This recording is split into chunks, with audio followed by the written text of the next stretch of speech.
Hello YouTube, and welcome to another video by the Casual Airgunner. Today I'll be doing kind of a silly test that's pretty common sense.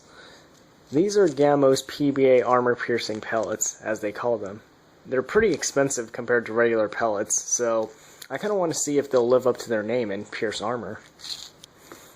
What I have here is a piece of Kevlar that's cut from a ballistic vest that's rated to stop anything up to a .357 Magnum. With that in mind, bear in mind that this isn't really a serious test, because we all know that there is nothing that could come out of an airgun that could possibly go through that piece of Kevlar. If anything, this is just more for kicks than anything else. I'll be shooting it with my Crosman American Classic at 10 pumps.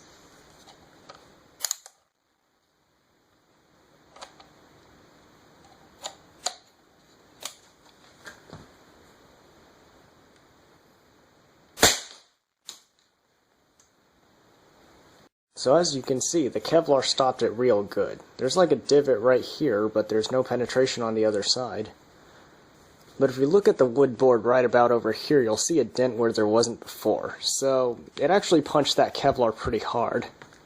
So the pellet's not going to go into anybody wearing this, and they're definitely not going to bleed, but there's no way they're not going to feel that. They're definitely going to feel it. And here's the pellet that I recovered. You can see it's kind of deformed. It's kind of flattened out against the Kevlar, kind of like, a bullet mushrooms against it. It didn't flatten out nearly as much as a lead pellet would, but it still kind of did. I guess that's what Gamo meant when they said that these are armor-piercing pellets, and the fact that these are definitely harder than lead pellets.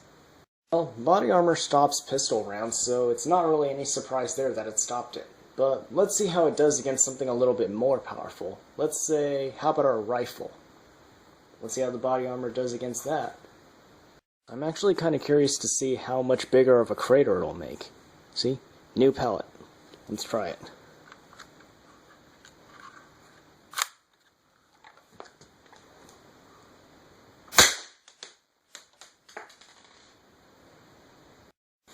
So, out of the rifle, the pellet made a much bigger dent in the wood as it hit the Kevlar. And I don't know if you can see it on the camera, but if you look really closely, you can see that there's little micro tears in the Kevlar from where the pellet hit it. And that's what happens when Kevlar stops a high-energy projectile, right? The fibers tear away a little, but not all the way. And that's the important part, that they don't tear all the way, so while they're absorbing energy from the projectile, it doesn't go through and it doesn't make the person wearing the Kevlar bleed. So in this situation, the Kevlar did exactly what it's supposed to do, and it stopped the pellet from going through. It doesn't mean you're not going to feel it, though, because you can see that crater in the wood right there from where the pellet hit. When Gamo marketed these as armor-piercing pellets, they were most likely marketing the pellet's ability to penetrate hard targets, such as this spray paint can. So, Gamo armor-piercing pellets, are they worth it?